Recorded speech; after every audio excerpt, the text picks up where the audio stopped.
BJP ನಾಯಕರು ನನ್ನನ್ನ ಬಂಧಿಸಿ ಅಭಿಯಾನವನ್ನ ಕೈಗೊಂಡಿದ್ದಾರೆ. ನನ್ನನ್ನ ಬಂಧಿಸಿ ಅಂತ ಹೇಳಿ ಠಾಣೆಗೆ ಹೋಗಿದ್ದಾರೆ ಬಿಜೆಪಿ ನಾಯಕ ಸಿಟಿ ರವಿ. ಚಿಕ್ಕಮಗಳೂರು ಪೊಲೀಸ್ ಠಾಣೆಗೆ ತೆರಳಿದ್ದಾರೆ ಸಿಟಿ ರವಿ. ಹುಬ್ಬಳ್ಳಿಯ ಕರಸೇವಕ ಶ್ರೀಕಾಂತ್ ಪೂಜಾರಿಯ ಬಂಧನವನ್ನ ಖಂಡಿಸಿ ಬಿಜೆಪಿಯ ಪ್ರತಿಭಟನೆ ಮುಂದುವರೆದಿರೋದು. ನಿನ್ನೆ ರಾಜ್ಯಾದ್ಯಂತ ಹೋರಾಟವನ್ನ ಬಿಜೆಪಿ ಕಾರ್ಯಕರ್ತರು ಮಾಡಿದ್ದು, ಇವತ್ತು ನನ್ನನ್ನು ಬಂಧಿಸಿ ಅಭಿಯಾನವನ್ನ ನಡೆಸುತ್ತಿದ್ದಾರೆ. ಹುಬ್ಬಳ್ಳಿಯ ಕರಸೇವಕನ ಬಂಧನ ಹಿನ್ನೆಲೆ ಅಭಿಯಾನವನ್ನ ಕೈಗೊಂಡಿದ್ದಾರೆ.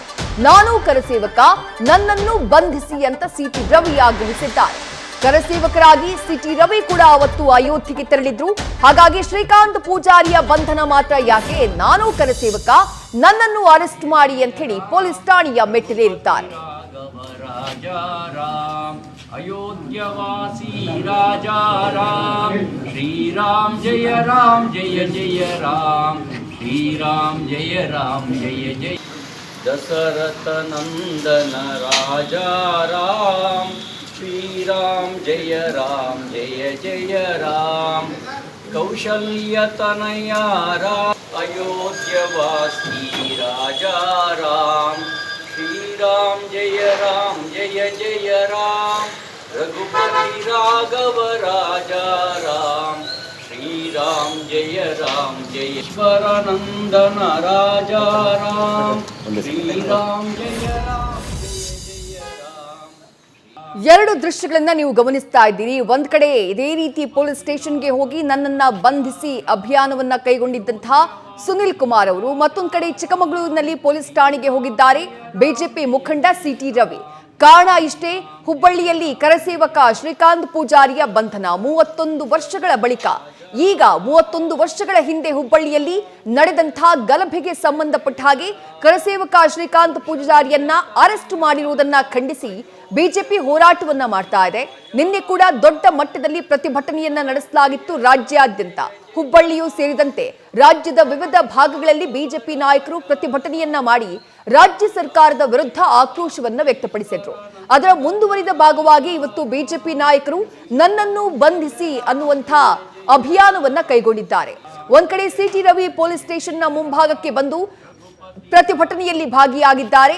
ನನ್ನನ್ನು ಕೂಡ ಬಂಧಿಸಿ, ನಾನು ಕೂಡ ಅವತ್ತು ಕರಸೇವಕನಾಗಿ ಅಯೋಧ್ಯೆಗೆ ಹೋಗಿದ್ದೆ, ನನ್ನನ್ನು ಅರೆಸ್ಟ್ ಮಾಡಿ, ಯಾಕೆ ಕೇವಲ ಶ್ರೀಕಾಂತ್ ಪೂಜಾರಿಯನ್ನ ಅರೆಸ್ಟ್ ಮಾಡ್ತೀರಾ, ನಮ್ಮನ್ನೆಲ್ಲರನ್ನ ಕೂಡ ಅರೆಸ್ಟ್ ಮಾಡಿ ಒಳಗಡೆ ಹಾಕಿ ಅಂತ ಹೇಳಿ ಆಕ್ರೋಶವನ್ನ ವ್ಯಕ್ತಪಡಿಸಿದ್ದಾರೆ. ಆ ದೃಶ್ಯವನ್ನ ಗಮನಿಸ್ತಾ ಇದ್ದೀರಿ.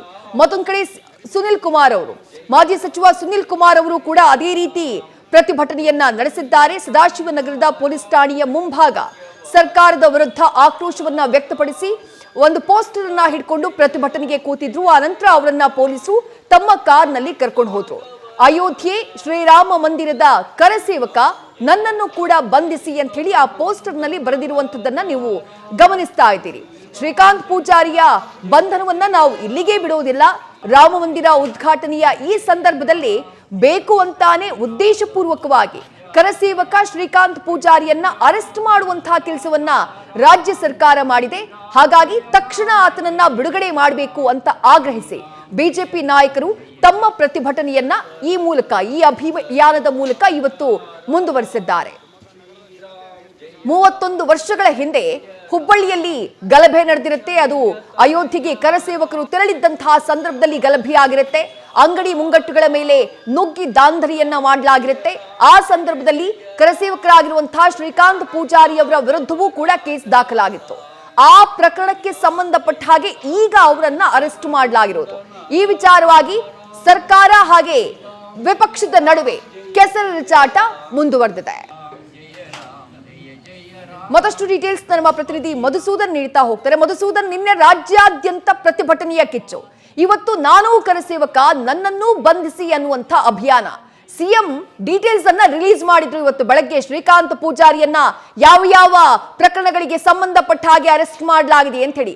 ಅದರ ಹೊರತಾಗಿಯೂ ಈ ವಿಚಾರವನ್ನ ನಾವು ಬಿಡೋದಿಲ್ಲ ಅನ್ನುವಂಥ ಸ್ಪಷ್ಟ ಸಂದೇಶವನ್ನ ಬಿಜೆಪಿ ನಾಯಕರು ಕೊಡ್ತಿದ್ದಾರೆ. ಹೇಗೆ ಮಧುಸೂದನ್? ಈಗಾಗಲೇ ಪೋಸ್ಟ್ ಅಭಿಯಾನ ಕೂಡ ಆರಂಭ.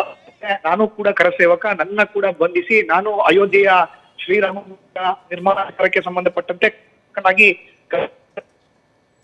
ಕರಸೇವಕನಾಗಿದ್ದೇನೆ, ನನ್ನನ್ನ ಬಂಧಿಸಿ ಯಾಕೆಂದ್ರೆ ನೀವು ಈಗಾಗಲೇ ರಾಜ್ಯ ಸರ್ಕಾರ ಕರಸೇವಕನಾಗಿರುವಂತ ಶ್ರೀಕಾಂತ್ ಪೂಜಾರಿನ ಬಂಧಿಸಿದೆ. ಮತ್ತೆ ನಿಮ್ಮನ್ನ ಸಂಪರ್ಕ ಮಾಡ್ತೀನಿ ಮಧುಸೂದನ್. ಆಡಿಯೋ ಸ್ವಲ್ಪ ಪ್ರಾಬ್ಲಮ್ ಇದೆ, ನಾವು ಗಮನಿಸ್ತಾ ಇದ್ವಿ ದೃಶ್ಯಗಳಲ್ಲಿ. ಒಂದು ಕಡೆಗೆ ಸುನಿಲ್ ಕುಮಾರ್ ಅವರು, ಮತ್ತೊಂದು ಕಡೆ ಸಿಟಿ ರವಿ ಅವರು. ಇವತ್ತು ಬೆಳಗ್ಗೆಯಷ್ಟೇ ಸಿಎಂ ಸಿದ್ದರಾಮಯ್ಯ ಶ್ರೀಕಾಂತ್ ಪೂಜಾರಿಯ ವಿರುದ್ಧ ದಾಖಲಾಗಿರುವ ಪ್ರಕರಣಗಳ ಪಟ್ಟಿಯನ್ನ ನೀಡಿದ್ರು. ಆ ಪಟ್ಟಿಯನ್ನ ಮುಂದಿಟ್ಟು ಈತನಿಗಾಗಿ ಬಿಜೆಪಿ ಹೋರಾಟ ಮಾಡ್ತಾ ಇದೆಯಾ ಅನ್ನುವಂಥ ಪ್ರಶ್ನೆಯನ್ನ ಮಾಡಿದ್ರು. ಆದ್ರೂ ಬಿಜೆಪಿ ನಾಯಕರು ತಮ್ಮ ಪಟ್ಟನ್ನ ಸಡಿಲಿಸುವಂಥ ಲಕ್ಷಣ ಕಾಣಿಸ್ತಾ ಇಲ್ಲ. ನ್ಯೂಸ್ ಫಸ್ಟ್ ನಿರ್ಭೀತಿಯಿಂದ ನಿಮ್ಮ ಪರವಾಗಿ.